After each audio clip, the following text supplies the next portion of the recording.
নাসিরউদ্দিন নাসির বলছিলেন যে সাধারণ শিক্ষার্থীদের নামে যারা ক্যাম্পাসগুলোতে আসছেন প্রতিবাদ বিক্ষোভ জানাচ্ছেন এটা প্রমাণিত যে তারা সাধারণ শিক্ষার্থী নন, শিবির কর্মী।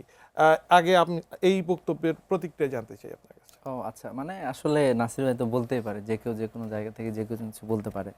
দেখেন, মানে 5ই আগস্টের পরে অথবা এই সময়টাতে অনেকেই কিন্তু ছাত্র রাজনীতি নিষিদ্ধ চাইছিল। একজনের নাম হচ্ছে বাহারুল ইসলাম লিমন, যিনি সাংগঠনিক সম্পাদক রাজশাহী মেডিকেল। দেখালাম তার নাম প্যাট সহ ছাত্রদলের। এবং দেখেন এখানে হচ্ছে যে রাজশাহী মেডিকেলে ছাত্র রাজনীতি নিষিদ্ধের উনি শপথ পড়াচ্ছেন। তো এখন উনি ছাত্রদলের সাংগঠনিক সম্পাদক, কিন্তু উনি কিন্তু ছাত্র রাজনীতি নিষিদ্ধের জন্য আন্দোলন করেছেন। এই যে উনি মিছিলে দাঁড়িয়ে আছেন, এই জাতীয় ব্যাপারগুলো ছাত্র শিবিরের না, যিনি নেতৃত্ব ওইখানে একাধিক দাবি ছিল, তাকে অলরেডি সবাই চেনে। ওইখানে একাধিক দাবি ছিল। আরেকটা ছিল ফ্যাসিস্ট প্রিন্সিপালের পদত্যাগের দাবিতে।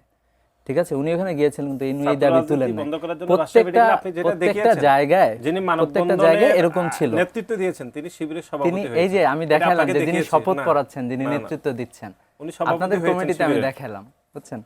তো এটা ছিল একটা ব্যাপার, যে এইভাবে আসলে যেহেতু ছাত্রদের একটা ট্রমাটাইজ অবস্থায় ছিল, এই যে ব্যক্তি আছে সে হয়তো বা পরবর্তীতে ছাত্রদলে গিয়েছে কিনা আমি জানি না, ইত্যাদি ব্যাপারগুলো কিন্তু তার কমিটিতে তো আমরা দেখতে পাচ্ছি।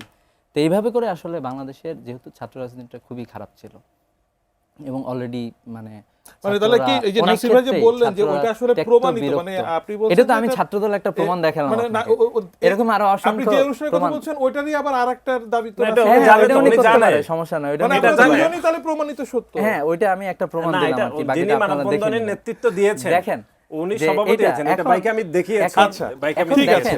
তো এইভাবে করে যে বাংলাদেশে যেহেতু একটা ট্রমাটাইজড সিচুয়েশনের মধ্যে দিয়ে গিয়েছে, এজন্য আমরা একটা সুন্দর রাজনীতি তো মূলত চেয়েছিলাম।